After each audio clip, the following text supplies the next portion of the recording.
Hello music lovers, this is Birdbrook Music. I competed at the LEWITT Music Challenge and mixed The Seeds of Your Sorrow from Spitting Ibex. I approached a yet intimate but still powerful mix. If and how I achieved this, I'm going to show you now. Have fun!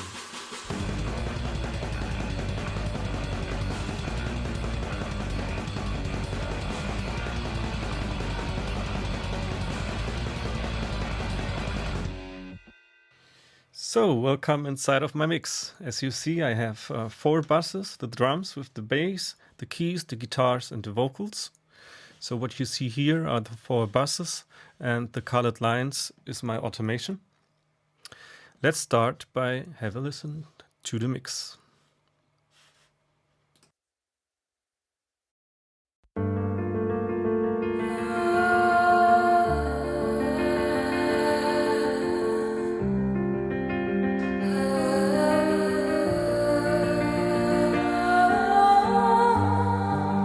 Could you tell me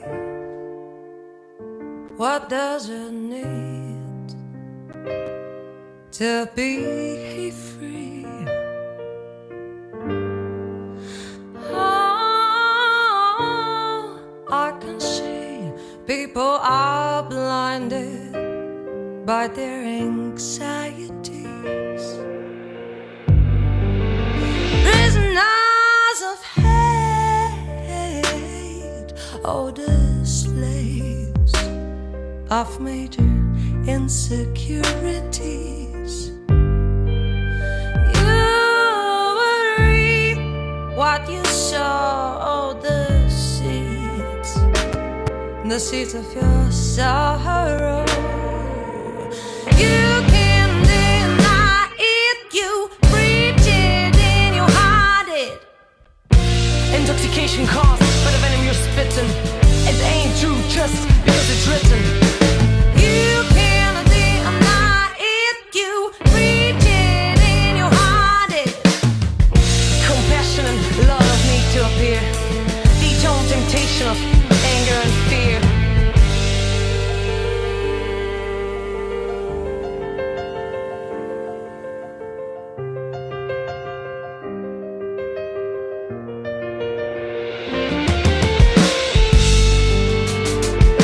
Could you tell me what does it mean to live a life in unity? Oh, I can see people are devalued by their society. I reach out my hand to make you understand. We gotta stay together to live a life in harmony. We reap what we sow, the seeds of tomorrow. You can't deny it, you preach it and you hide it. Intoxication caused by the venom you're spitting. It ain't true just because it's written. You can't deny it, you preach it and you hide it. Compassion and love need to appear. Detone temptation of anger and fear. Anger and fear. Anger and fear. Anger and fear.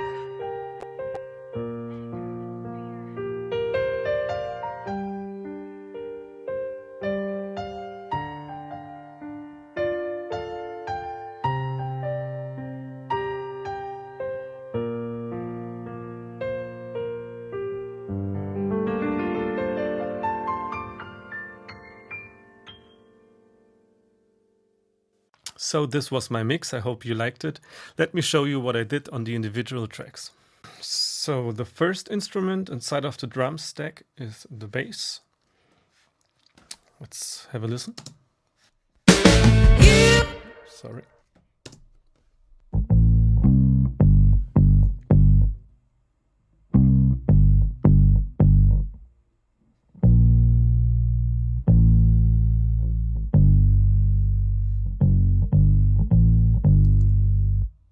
So as you can hear, I did nothing special there. I have a tape emulation.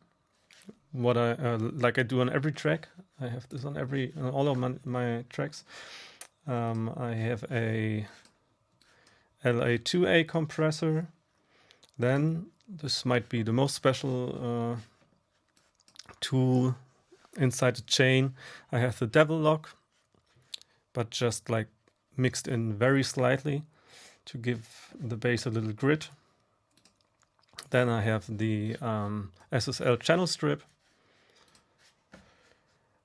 and at least the R bass to give the bass a little more bottom end.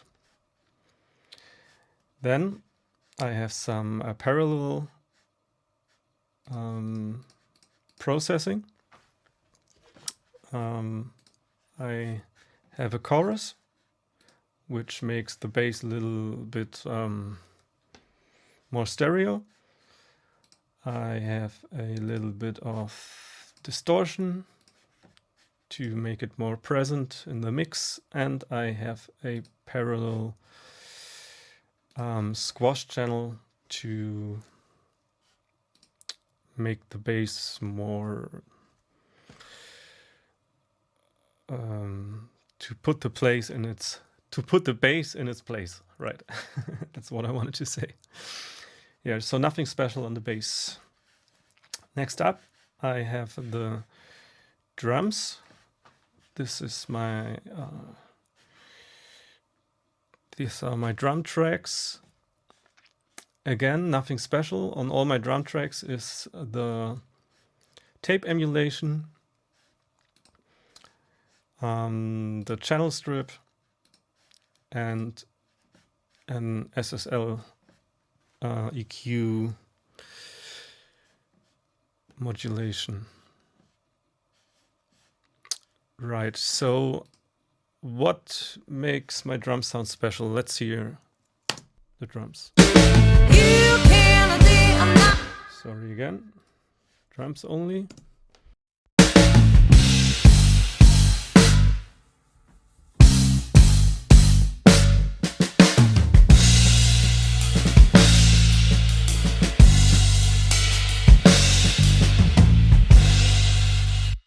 So I was aiming for a very atmospheric drum sound, but still punchy. So as you can see here, the loudest part of my drums is the room track. So the most drum information you hear comes from the room track. I really like the room track. Let's hear just the room track.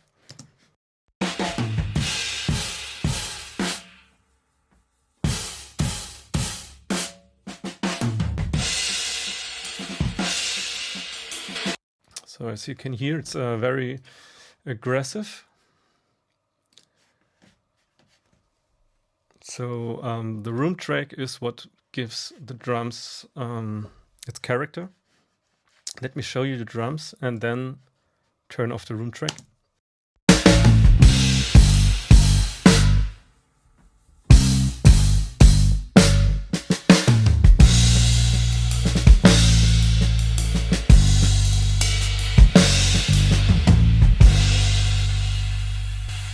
So you can hear how it immediately loses all its character and its edge. So what I did to give the room track its edge is again the devil lock, which I mixed in quite hard. It's like 50-50. And let me show you the difference with and without the devil lock.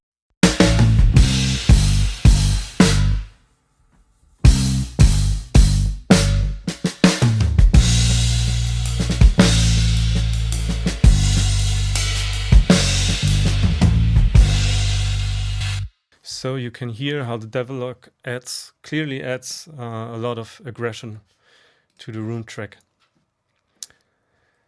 So nothing special except the devil lock, I'd say. It's just that I mixed in a lot of the room and made it very aggressive. That's how I achieved the, let's say, characteristic drum sound of my track.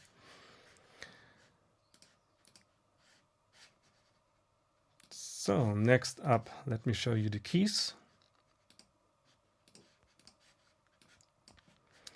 On the keys, again, I did nothing special. I have the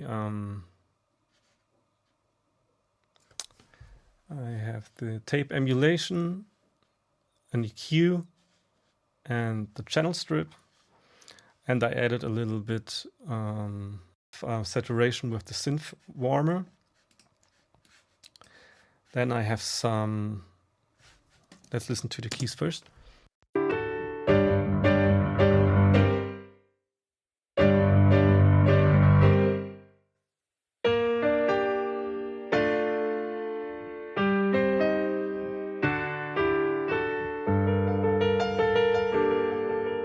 So you can hear it sounds very thin and not very interesting on its own, but let's have a listen to it with the drums and the guitars.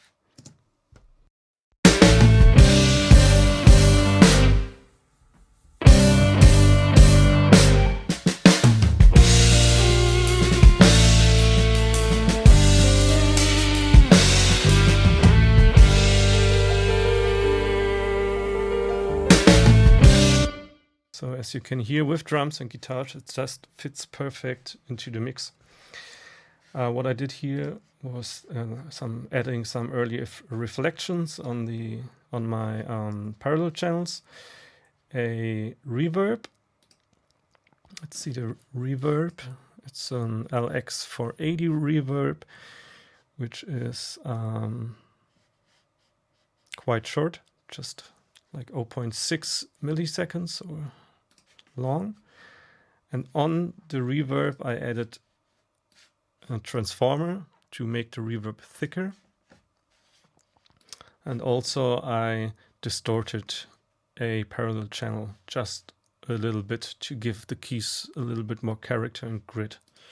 Also I again have a parallel squash to put the keys in their place. Right, so that's the keys. Let's move on to the guitars.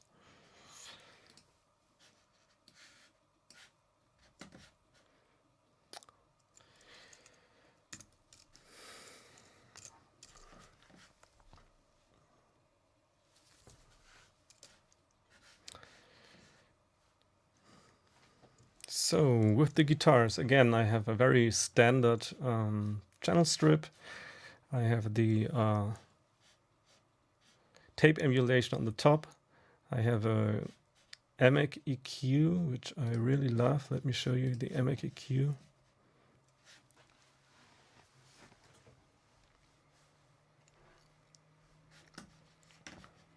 Right, so this is the EMEC EQ, which I added on the guitars. Then the guitars have like two compressors. This is the LA3A, and this is an 1177. Right, and the last, yes, I have one more compressor just to put the guitars a little bit more back in the background of the mix. So you can see I have a very short attack and a long release, which causes that the guitar sits back in the mix. Right. Anything special about the guitars? Well, I have a echo rack as my early reflections, which gives the guitar a little character. And I have a small room on the guitars, which I mixed in quite loud. You can hear it on the track. It feels like the guitars are in their own room. And I have one more delay on the guitars, and again a parallel squash. In this case an 1177, which I slammed quite hard, like minus 10 dB, and it just makes the guitar standing out a little bit more, and you can hear the sound clearer. Right, on the intro guitar I did a little automation. let me show you the automation of the pan. So you can hear the guitar moving from left to right. Let me show you. All right, that's the wrong guitar. Where is my intro guitar? It's here, right.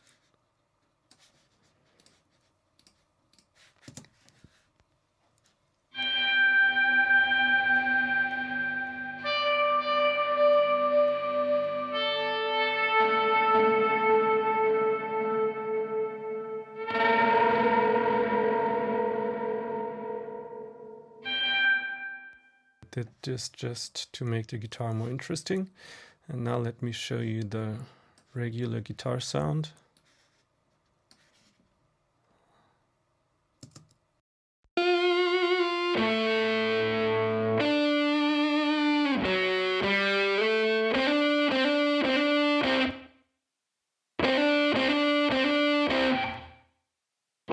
So you can really hear like the room sound. It sounds like the guitar has its own room. Okay, so that's the guitar. And now let's go to the vocals, which are probably the most interesting and the most ambitious of them all. Let me show you the vocals in the intro first. So there's some processing I did on every vocals the same. It's again the tape emulation, Mark EQ for some sub-frequencies and the airband. Then a Pro Q3, just like to get out some frequencies that were annoying. And the channel strip.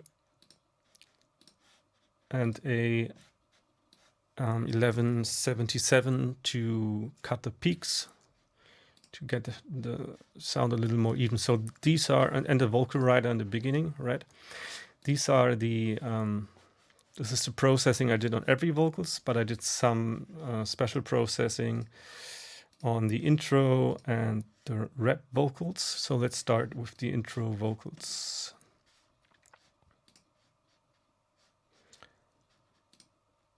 So on the intro vocals, I added a Valhalla vintage verb and a stereo, BX stereo maker. And I also, let me show you, I also automated the stereo maker. Right, I did this so we have a contrast between the intro and the lead vocal. And if you listen closely, you can hear how the intro vocals near the end, you can see the automation here, gets, whoops, gets wider. So it fades to the outside. And this gives a big contrast to the lead vocals that come right after, because they are very tight and in the middle and have less room. Let me show you what I mean.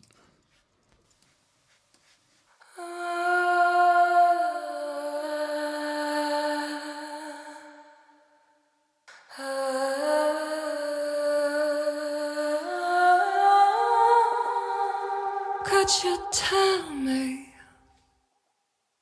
what does it need? So you could clearly hear how the intro vocals left the mix to the outside and then the lead vocal entered in the middle. So these were the intro vocals. The lead vocals I just processed as I said before. I added some early reflections and a very small room. I didn't like most mixes had a very big room on the vocals. I don't know, I didn't like it because in the video you could see that they're not in a very big room. The room felt to me like a little bit closer and more intimate, and I wanted to make a very intimate mix. So I chose a smaller room. The room I added on the I added a true iron so that the room is a little bit thicker. I have two compressors, and I took off the low and high end of the room. Right. So this is my lead vocal. So here I have a lead pre-echo, and this is kind of like the special thing about my mix, which makes it more interesting. It actually was a coincidence. There was some issue with Logic, and the lead vocal was doubled, but 300 milliseconds before the usual vocal. And it just sounded great. So when I figured out what was the problem, I duplicated the track and put it like 300 milliseconds before the actual vocals. And then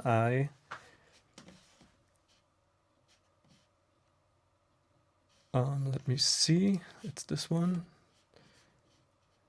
It's like it's turned off, but it gets sent to a reverb, this reverb, which is processed a little bit different than the standard reverb. So we have like a a reverb that comes before the vocals. Let me show you what I mean.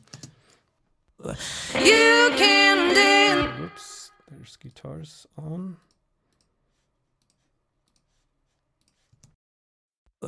You can deny it. You preach it and you hide it. And Yeah, so you could hear it. There was like the reverb coming before the vocals. So it sounds a little bit strange if you solo it, but let's hear it in the mix. You can deny it. You preach it and you hide it. So it has a very special effect and sounds quite nice, at least I think so. And then we have the rap vocals.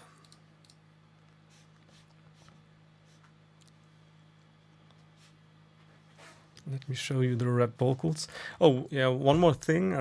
I realized that on a lot of mixes there is a you can hear, I don't know the English word, you can hear like this, all the noises the mouth makes while singing, and many people didn't like pull it off the vocal track, but added compressors, so the noise was very loud and you could hear a lot of which is quite annoying. So let me show you what I did. I used this tool. It's the mouth declick by RX, and it let me show you. If I click here, you can probably hear where are we? What I mean.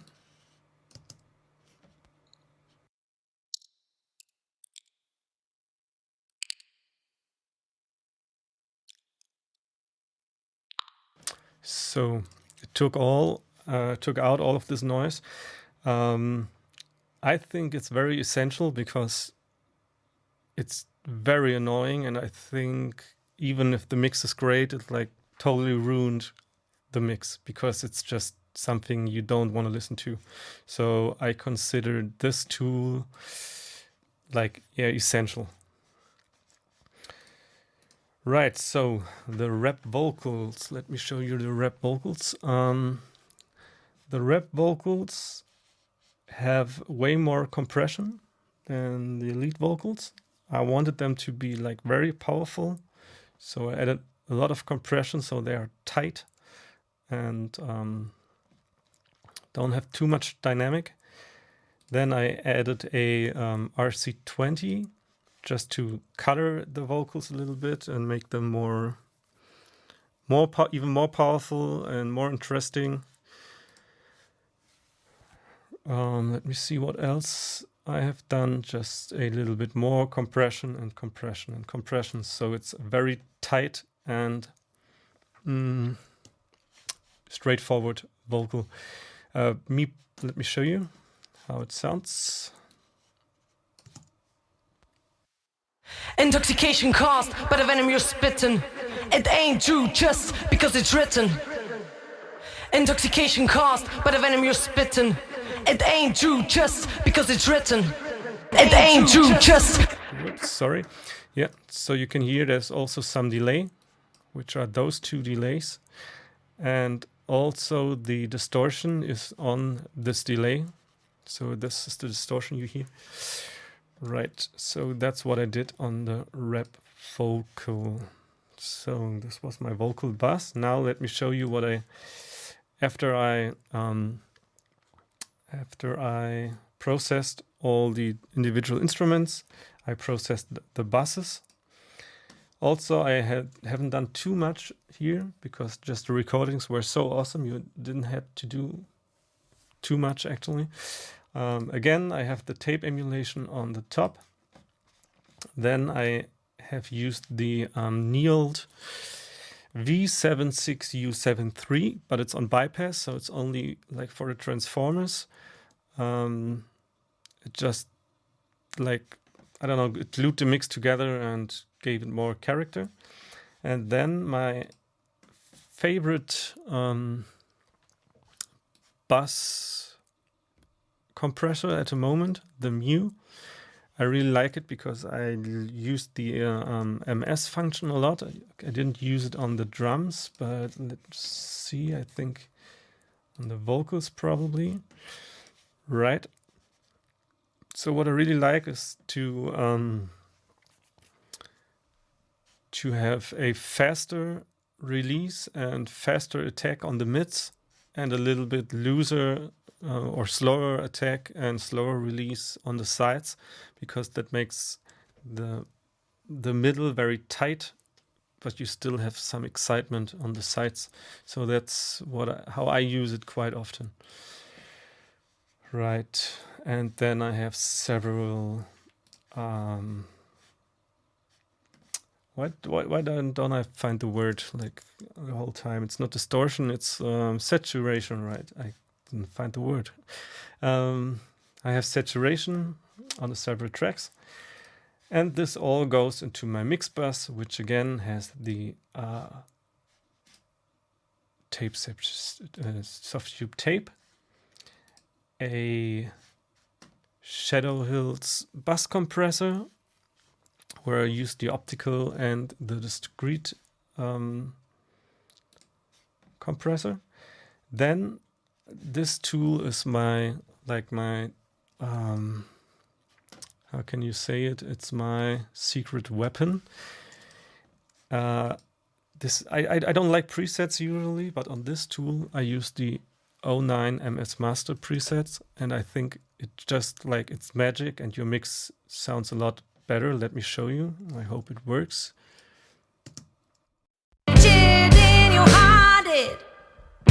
Intoxication caused by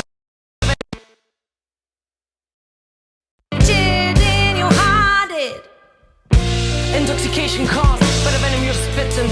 It ain't true just because it's written. So I hope you did hear it. It just like brings the mix to life. I don't know. It's mainly, I think, giving the mids and or the bass more saturation in the bass on the mids, on the bass. Yeah, you know what I mean. And saturation on the side for the high frequencies. So it saturates the lows in the mid signal and the highs in the side signal, and it just, I don't know, it just sounds awesome. So then I cut out some low end to make the track less muddy. I used the Oxford inflator to make it a little bit louder and bring up the low frequency information. Then I used the Ozone 8, but only, let me see, I guess only, yeah, right, only for a little bit more stereo processing and a tape emulation. Then I used the Pro L for a little bit gain, but my last limiter is the LEWITT limiter, which I totally love because it's very transparent, and I have heard no limiter like this, so this is very very great limiter. I can not recommend it a lot. I like it even way more than the L2. Right, so this was my mix.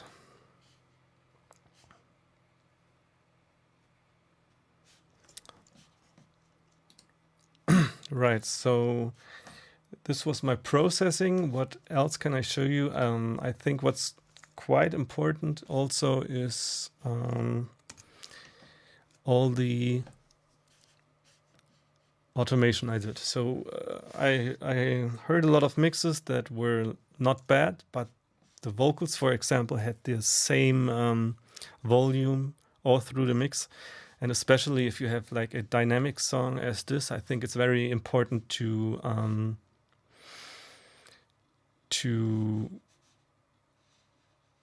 change the volume over the track, because it's just essential, so it fits always in the right spot. Yeah, so I did a lot of processing also with the, let me show you, with the delay. To exaggerate some parts. This was the distorted delay I showed you before, and on the main vocals I just like used it sometimes to exaggerate the powerful parts. Let me show you. By their anxieties,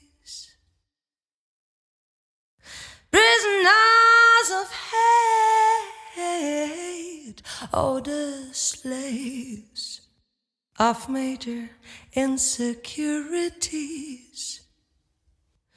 You would reap what you sow, oh, the seeds.